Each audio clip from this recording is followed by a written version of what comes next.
Justify whether it is true to say that, whether it is true to say that this form an AP as A2 minus A1 is equal to A3 minus A2। तो check कर लेते हैं। ऐसे question दिया है, 2 दिया है तो इजी है इसको डेसिमल में चेंज करो। तो ये पहला वाला क्या बनेगा तुम्हारा -1, ये 3/2 का क्या लिख सकते हैं -1.5, ये क्या हो जाएगा -2 ही है, और ये कितना जाएगा -2.5, 2 दिया था इसलिए अब इजी हो गया।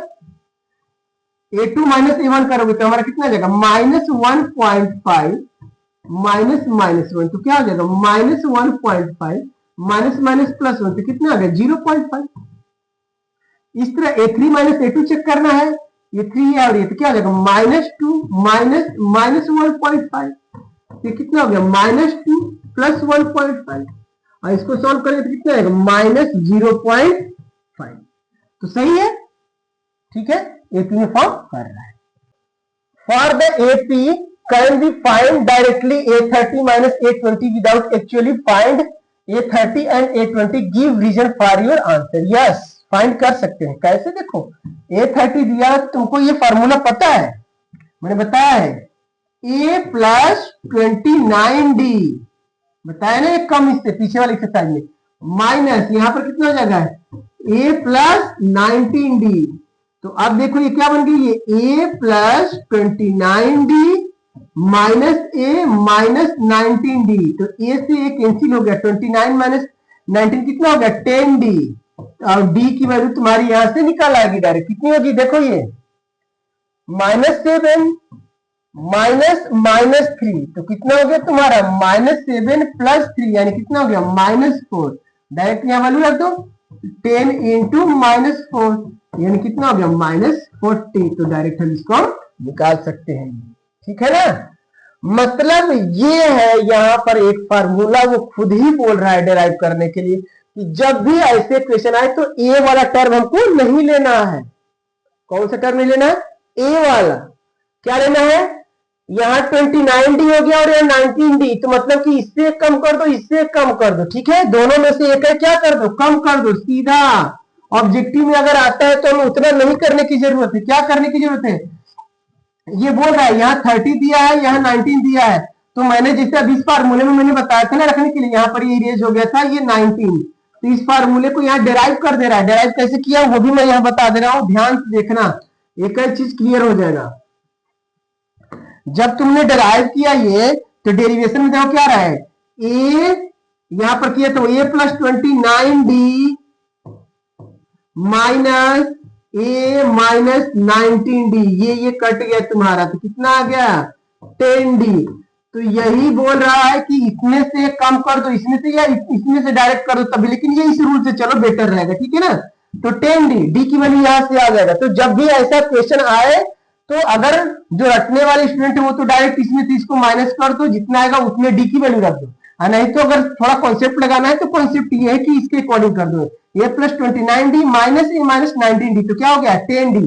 तो 29D माइनस 19D, क्या 29D माइनस 19D, क्या 29D माइनस 19D यानी कितना हो गया 10D। D की वैल्यू यहां से रख दी, डायरेक्ट आंसर आ गया। तो कितना है -4 इंटू, तो हमारा आ गया था -40, मैं निकाल के दिखा चुका हूं, ठीक है। अच्छा क्वेश्चन था। अब इस क्वेश्चन को देखो, बहुत ज्यादा अच्छा क्वेश्चन है, कॉन्सेप्ट है ये बिल्कुल। देखो इसमें क्या दिया है, 2 APs have the same common difference, the first term of one AP is 2 and that of other is 7, the difference between their 10th term is same as the difference between their 21st term, which is same as the difference between any two corresponding term. Why? अब देखो यहां पर क्या बोला है, difference between their 10 term is same as the difference between their 21st term, ठीक है। जो 10th टर्म के बीच का डिफरेंस आ रहा है वही हमारे 21st टर्म के बीच का डिफरेंस आ रहा है। तो देखो ऐसे क्वेश्चन को कैसे करेंगे हम, ऐसा हो क्यों रहा है ये भी पूछ रहा है। तो देखो 21st टर्म का निकाल लो या 10 टर्म का, 10 टर्म के बीच का डिफरेंस निकालते हैं सबसे। देखो 10 टर्म जब लिखेंगे तो यहाँ पर क्या लिखेंगे A10, तो A10 इज इक्वल टू हम क्या लिखते हैं A + 9D लिखते हैं ना। तो पहले वाले का जो है हम 1 1 लेते हैं, दूसरे वाले का 2 2 लेकर के हम कर रहे हैं। ठीक है, तो पहले वाले एपी का लेंगे तो 1 1 लेते हैं, तो हम क्या लिखेंगे यहाँ पर A1 प्लस 9D1। डिफरेंस बोला है तो माइनस ही होगा, और दूसरे वाले का जब लिखेंगे तो हम क्या लिखेंगे 2 2। तो क्या लिखेंगे यहाँ पर हम ये A2 माइनस 9D2। अब इसको सॉल्व करते हैं तो देखो क्या आएगा तुम्हारा A1 plus 9D1 minus A2 minus 9D2। अब देखो अरेंज कर देंगे, यहीं पर कर रहे हैं तो ये बनेगा A1 minus A2 plus 9 common ले लेंगे तो बनेगा D1 माइनस D2। ठीक है, अब इसमें इसने ऊपर बोला है कि कॉमन डिफरेंस दोनों का क्या है, सेम है, मतलब D1 माइनस D2 क्या हो गया 0। तो यहां पर ये आ गया A1 minus A2 plus 9 into 0।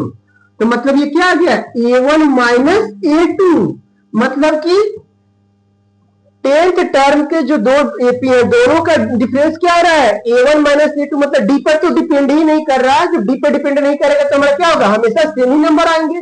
इसी तरह हम 20th टर्म का भी 21st टर्म का भी जब डिफरेंस निकालेंगे तो वो भी यही आएगा। देखो मैं यहाँ कर रहा हूँ 21st टर्म लिखेंगे यहाँ पर तो क्या बनेगा हमारा A1 प्लस 20D1 माइनस दूसरे वाले का A2 प्लस 20D2। अब इसको सॉल्व करेंगे तो देखो क्या आएगा A1 plus 20D1 minus A2 minus 20D2। अब इसको सॉल्व करेंगे तो क्या आएगा तुम्हारा, वही तो आएगा A1 minus A2 plus 20 common ले लेंगे तो ये बन गया D1 माइनस D2। और डिफरेंस दोनों का कॉमन डिफरेंस सेम है, जब कॉमन डिफरेंस सेम है तो ये 0 हो गया। तो क्या बचेगा फिर हमारा A1 माइनस A2, तो ये भी हो गया A1 माइनस A2 जो कि सॉरी A1 माइनस A2 जो कि हमारा क्या है कॉमन डिफरेंस से इंडिपेंडेंट है। तो कोई भी दो करस्पॉन्डिंग सेम टर्म रहेंगे हमारे, वही लिखा है यहाँ पर, यह लिखा है 20 which is the same as the difference between any two corresponding term. तो मतलब कि दो अगर एपी है उनका कॉमन डिफरेंस सेम है तो कोई भी करस्पॉन्डिंग दो टर्म होंगे उनका डिफरेंस क्या होगा, इंडिपेंडेंट होगा। किससे, कॉमन डिफरेंस से। वो केवल फर्स्ट टर्म के डिफरेंस पे डिपेंड करेगा। तो फर्स्ट टर्म का डिफरेंस यहाँ पर भी आ रहा है A1 माइनस A2 और यहाँ पर भी आ रहा है A1 माइनस A2। तो जब भी ऐसा क्वेश्चन आया अगर कॉमन डिफरेंस सेम हो तो ऑब्जेक्टिव में डायरेक्ट हम क्या करेंगे, फर्स्ट टर्म का डिफरेंस निकाल देंगे, वही आपका आंसर होगा। ठीक है, अब आते हैं नेक्स्ट क्वेश्चन। अब ये दिया इज 0 और टर्म ऑफ एपी, तो ऐसे क्वेश्चन में क्या करेंगे an की जगह 0 रखेंगे। तो an की जगह 0 रख रहे हैं हम, तो फार्मूला an की जगह 0 रख दिया, इज इक्वल टू a की वैल्यू कितने दिया 31 plus n minus 1 into D की वैल्यू, इसमें से इसको माइनस करेंगे तो कितना आएगा -3 आएगा। 28 माइनस 31 तो कितना हो जाएगा -3, यह क्या आ जाएगा हमारा -3। अब देखो ये 31 माइनस और यहाँ पे इसे करें क्या होगा -31 3n क्या होगा -3 है ना, माइनस माइनस प्लस 3। अब इसको सॉल्व कर लो, ये 3n को डायरेक्ट इधर भेज देते हैं तो क्या हो जाएगा ये 3n हो जाएगा इज इक्वल टू 34। तो n इज इक्वल टू 34/3 तो कितना हो जाएगा 11 होल 1/3। मतलब कि होल नंबर में नहीं आ रहा, जब होल नंबर में नहीं होगा तो उसका टर्म नहीं होगा। ठीक है, ये जिसमें देखो दिया है taxi fare after each kilometre when the fare is ₹15 for the first kilometre and ₹8 for the each additional kilometre does not form an AP as the total fare after each kilometre is दिया हुआ 15.8 ये लिखा है। Is the statement is true, give reason. देखो जब पहली बार हम taxi लेंगे तो 5 किलोमीटर चलेंगे तो हमारा कितने रुपीज देना होगा, हमारा ₹15। कितना देना होगा 15।